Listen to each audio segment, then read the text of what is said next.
अस्सलाम अलैकुम दोस्तों, अब देख रहे हैं universal.com। आज की वीडियो में पुराने ज़माने की फ़ोटोग्राफ़ी के वो 5 तरीक़े जो कि इंतहाई हैरानकुन और दिलचस्प थे, बयान किए जाएंगे, जिनका अपने ज़माने में बहुत बड़ा ट्रेंड हुआ करता था।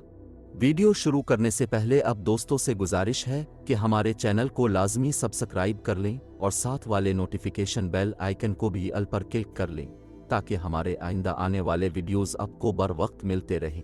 फोटोग्राफी काफ़ी एडवांस हो चुकी है। ये समझना अब मुश्किल है कि चंद दहाइयाँ कबल सिर्फ ब्लैक एंड वाइट तस्वीर तक ही रसाई थी। आज हमारे पास बहुत सारे ऑप्शंस मौजूद हैं। आइए सेल्फी की तरह फोटोग्राफी के पुराने तरीकों को भी सामने लेकर आते हैं, लेकिन फोटोग्राफी के जदीद तरीके हमारे लिए खास नहीं हैं। दरहकीकत कैमरे की ईजाद के दौरान रहने वाली नस्ल में हमारे मुकाबले में बेहतर और अजनबी फोटोग्राफी का रुझान था। Number 1, postmortem photography. Postmortem photography एक अजीबोगरीब चीज़ थी जिसमें जिंदा अफराद खानदान के किसी मुर्दा फर्द की लाश की तस्वीर कशी करते थे। 19वीं सदी के आखिर और 20वीं सदी के शुरू में ये बहुत आम थी। इस वक्त ज़्यादातर अफराद अपनी ज़िंदगी भर फोटो नहीं लेते थे, क्योंकि वो अपने आप को वो कीमती तसव्वुर करते थे। उनके इंतकाल के बाद ये एक वाहिद मौका आता था। दरहकीकत ये अक्सर मरने वालों की सिर्फ वाहिद और अलग तस्वीर लेने के लिए फ़ोटोग्राफी की इस किस्म को इस टाइम पर इस्तेमाल में लाया जाता था। चूँकि ज़्यादातर अफराद का इंतकाल घर पर होता था, इसलिए पोस्टमार्टम फ़ोटोग्राफी को मुमकिन बनाया गया। इस दौरानिये में नौज़ायदा बच्चों की अमवात की शरह ज़्यादा होने की वजह से बच्चों की ज़्यादातर तस्वीर बनाई जाती थीं। तस्वीर खींचने से पहले सब बच्चे कपड़े पहने हुए होते थे और कभी कभार वो फूलों और खिलौनों से घिरे हुए होते थे। तस्वीरों में बेजान बच्चे अक्सर ऊँघते नजर आते थे। बड़े बच्चों और बड़ों की मदद के लिए बेल्ट, पल्लियाँ और लीवर इस्तेमाल किए जाते थे। कुछ तो खड़े होते ही जिंदा दिखाई देते थे। फोटोग्राफरों ने कभी कभार आंखों में ये जाहिर करने के लिए शीशे को डाला कि जैसे मरने वाला बराए रास्त कैमरे की तरफ देख रहा था, क्योंकि आंखें अक्सर मुर्दा होती थीं। पोस्टमार्टम फोटोग्राफी बतदरीज नापैद हो गई, क्योंकि तिब्बी तरक्की की वजह से उम्र लंबी हो गई। इसके अलावा घरों से ज़्यादा लोग अस्पतालों में इंतकाल करने लगे। वक्त गुजरने के साथ कैमरे और तस्वीर ज़्यादा सस्ती हो गईं और ज़्यादातर लोगों ने अपनी और अपने प्यारों की इजाफी तस्वीर बनाना शुरू कर दी। नंबर 2, पोशीदा माँ फोटोग्राफी। इब्तदाई फ़ोटोग्राफी में मतलूबा तस्वीर हासिल करने के लिए काफ़ी टाइम लग जाता था। तस्वीर लेने से पहले मतलूबा करैक्टर को 30 सेकंड तक साकिन रहना पड़ता था। किसी बालिग को 30 सेकंड तक कैमरे के सामने खामोश बैठना और उसकी तरफ देखते रहना मुश्किल काम लगता था। ऐसी पोजीशन में बच्चे का होना तकरीबन नामुमकिन था। इसी वजह से बाज़ औक़ात माएँ अपने बच्चों को एक जगह पर रखते हुए पस मंज़र में छुप जाती थीं। इस फोटोग्राफी को पोशीदा माँ वाली फोटोग्राफी कहा जाता था। ज़्यादातर माओं ने पस मंज़र के साथ घुल मिल जाने के लिए अपने आप को कपड़ों से ढांप लेती थी।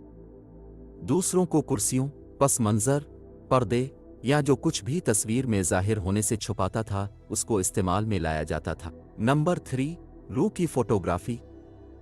फ़ोटोग्राफी की एक किस्म तब वजूद में आई जब इब्तिदाई दौर के कैमरे आम होना शुरू हुए थे, जिसे स्पिरिट यानी रूह की फ़ोटोग्राफी के नाम से जाना जाता था। इब्तिदाई फ़ोटोग्राफरों को अपनी फ़ोटोग्राफी को सिर्फ भूतों के गिर्द महदूद रखना होता था। जब कोई सीन धुंधला और शफाफ बनाया जाता, इसे घुस्टन यानी भूतों की इस्तिलाह से जाना जाता था, जैसे कि वो कोई भूत हो। फोटोग्राफर विलियम एच मुमिलर ने 1861 में अपनी तस्वीर में भूतों को काबिल एतमाद तरीके से शामिल करने का एक तरीका तलाश किया।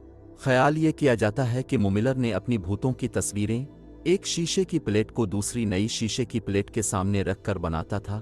इस टेक्निक को वो अपनी ताज़ा तरीन फोटोग्राफी के लिए इस्तेमाल कर रहा था। मुमिलर ने अपने सारिफीन के लिए अपनी सलाहियतों को बरोए कार लाते हुए एक मखसूस फोटोग्राफी का अंदाज तैयार किया। जब उसने बड़े एतमाद के साथ दावा किया कि वो रूहों के साथ बहुत ही आला किस्म की तस्वीर बना सकता है, तो उसके सारिफीन अपने मरने वाले रिश्तेदारों की रूहों के साथ तस्वीरें खींचने के लिए बड़ी तादाद में इसके पास आने लगे। मेरी टोड लिंकन भी इसके गाहकों में से एक थी, जो कि अब्राहम लिंकन की बीवी थी, और उसने अपने मरहूम शौहर अब्राहम लिंकन की रूह के साथ तस्वीर खिंचवाई। लोगों ने जल्द ही मुमिलर की भूत तस्वीरों को जाली करार दे दिया। इस पर ऐसे इल्जामात लगाए गए थे कि उसने अपने ग्राहकों के घरों में घुसकर उनके मरहूम रिश्तेदारों की तस्वीरें चराई थी ताकि वो अपने भूत शीशे की प्लेटों के लिए इस्तेमाल कर सकें। ये सच था क्योंकि भूत बाज औकात जिंदा रिश्तेदार होता था। इसकी वजह से मुमिलर का फोटोग्राफी का कारोबार बुरे तरीके से बर्बाद हो गया। हालांकि एक अदालत की तरफ से इसे तमाम इल्जामात से बरी कर दिया गया था। नंबर 4, मुस्कुराहट के बगैर फोटोग्राफी। इब्तिदाई फोटोग्राफी में लोग शाज़ व नादिर ही मुस्कुराते थे, ख़ास तौर पर 19वीं और 20वीं सदी के शुरू में ली गई तस्वीर में। इसकी कई वजूहात थीं। इब्तिदाई फोटोग्राफी को पेंटिंग की तरह समझा जाता था और पेंटिंग्स कुदरती नज़र आती थीं। इसका मतलब यह है कि मुस्कुराहट और चेहरे के चपटे तासुरात के अलावा किसी भी चीज़ की इजाज़त नहीं होती थी। पोस्टमार्टम फोटोग्राफी भी हुई, जैसा कि हमने पहले ही जिक्र किया है। पोस्टमार्टम सेशन के दौरान ली गई तस्वीरें अक्सर ख़ानदान के पास अपने मरहूम रिश्तेदार की वाहिद तस्वीर होती थी। तस्वीर का मकसद यह होता था कि एक मुर्दा शख्स को अमर करना और एक कुदरती शक्ल को चेहरे का सबसे पसंदीदा तासुर समझा जाता था। एक और वजह थी कि इब्तिदाई कैमरों से मतलूबा रिजल्ट हासिल करने के लिए काफ़ी वक्त लग जाता था।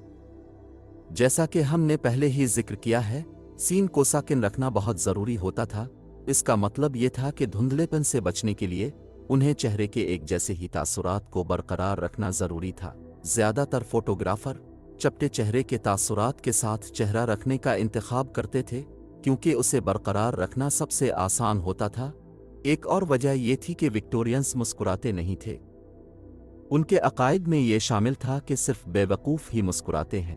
कोई भी तस्वीर में मुस्कुरा कर अपने आप को बेवकूफ़ जाहिर नहीं करना चाहता था। नंबर 5, बग़ैर सर के पोर्ट्रेट। इब्तिदाई फोटोग्राफरों ने कंप्यूटर और इमेज एडिटिंग सॉफ्टवेयर के आने से एक सदी पहले ही तस्वीरों में हेरफेर किया। तस्वीरों में हेरफेर का आगाज़ इब्तिदाई कैमरों की ईजाद के बाद हुआ, जब कुछ फोटोग्राफरों ने एक नई तस्वीर बनाने के लिए दो तस्वीरों को एक साथ काटने और चस्पा करने का तरीका दरियाफ्त किया। स्वीडिश फोटोग्राफर ऑस्कर रेजलेंडर ने 19वीं सदी में बग़ैर हेडलेस पोर्ट्रेट की सिन्फ बनाने के लिए इस तकनीक का इस्तेमाल किया। जैसा कि अपने नाम से अंदाज़ा लगाया होगा, बग़ैर सर के पोर्ट्रेट में एक या कई अशख़ास सर के बग़ैर नमूदार होते थे। तस्वीर में मौजूद शख्स या किसी और ने सर अपने हाथों में या प्लेट में रखा होता था। सर के बग़ैर शख्स या दूसरे शख्स ने बाज़ औक़ात खून आलूद चाकू अपने हाथ में ले रखा होता था ताकि ऐसा लगे कि उन्होंने सर काट दिया है। अगरचे इस किस्म के पोर्ट्रेट को आज दस्तयाब फ़ोटो एडिटिंग सॉफ्टवेयर के ज़रिए आसानी से बनाया जा सकता है, लेकिन यह पहले के ज़माने में बनाना एक मुश्किल काम था और ये इतना आसान नहीं था जितना ये आज नज़र आता है। दोस्तों, ये थी हमारी दिलचस्प और हैरान कुन मालूमात। अगर आपको पसंद आई है तो चैनल को लाजमी सब्सक्राइब कर लें और वीडियो को लाइक कर दें। शुक्रिया। अल्लाह हाफ़िज़।